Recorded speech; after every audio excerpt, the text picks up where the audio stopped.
বিশ্বনবী পাগলের মতো একবার হাউজে কাউসারে যাবেন, একবার সিরাতে যাবেন, একবার পুলসিরাতের দিকে, একবার হাউজে কাউসারের দিকে পাগলের মতো দৌড়াতে থাকবেন।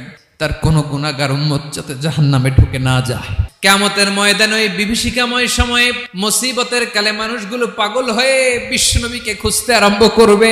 সবাই মিলে বিশ্বনবীর কাছে যেয়ে বলবে, ইয়া রাহমাতাল লিল আলামিন, দেখেন আমাদের কি অবস্থা, কি কঠিন বিপদে আমরা আছি, দাঁড়াতে পারি না, সূর্যের আলোতে ঘেমে হয়রান।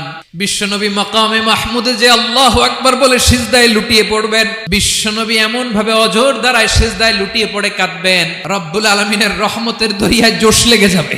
রব্বুল আলামিন এই দৃশ্য দেখে সহ্য করতে পারবেন না। রব্বুল আলামিন বলবেন, ইয়া মুহাম্মদ ইরফা রাসাক, ও নবী আপনি মাথা তোলেন, আপনার কান্না আমি সহ্য করতে পারি না, আজকে আপনি যা চাবেন তাই দেব। ওয়াশফা তুশাফা, যার জন্য সুপারিশ করবেন তার সুপারিশ কবুল করে নেব। নবী মাথা তুলবেন, তুলে বলবেন, রব্বি হাবলি উম্মতি, আল্লাহ তুমি আমার গুনাহগার উম্মতকে বাঁচাও। এই দুনিয়ার বুকে রব্বুল আলামিন সব নবীকে একটা করে